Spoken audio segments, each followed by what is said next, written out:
Hello കൂട്ടുകാരെ, എല്ലാവർക്കും പുതിയൊരു വീഡിയോയിലേക്ക് സ്വാഗതം. മുരിങ്ങാപ്പൂ കൊണ്ട് നിങ്ങൾ തോരനുണ്ടാക്കിയിട്ടുണ്ടോ?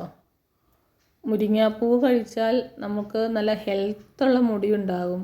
പിന്നെ ഇത് വളരെയധികം വൈറ്റമിനും മിനറലും എല്ലാം ഉള്ള ഒരു ഇലയാണ്. ഇത് ചായയ്ക്ക് പകരം നമ്മളിതിൻ്റെ മുരിങ്ങയുടെ ഇല ഉണക്കി പൊടിച്ച് അത് മുരിങ്ങ ചായയായിട്ടും കഴിക്കാറുണ്ട്. ഡയറ്റിൻ്റെ ഭാഗമായി എല്ലാവരും കഴിക്കുന്ന ഒന്നാണ്. നമുക്കിന്ന് മുരിങ്ങപ്പൂ കൊണ്ട് തോരനുണ്ടാക്കാം. പൂ കുറവായതുകൊണ്ട് ഞാൻ കുറച്ച് ഇല കൂടി ആഡ് ചെയ്തിട്ടുണ്ട് കേട്ടോ. നന്നായി കഴുകി വൃത്തിയാക്കിയ മുരിങ്ങയിലയും പൂവും, അതിൽ ചെറിയ പ്രാണിയൊക്കെ ഉണ്ടാവും, പച്ച കളറിലുള്ള പ്രാണികളൊക്കെ അതൊക്കെ കളയണം. അതിനുശേഷം കടുകും മുളകും പൊട്ടിച്ച് അതിനകത്തേക്ക് ഈ ഇലയും പൂവും കൂടി ആഡ് ചെയ്ത് മഞ്ഞൾപ്പൊടിയും ഉപ്പും ഇട്ട് ഇളക്കി നന്നായി വലിയിച്ചെടുക്കുക.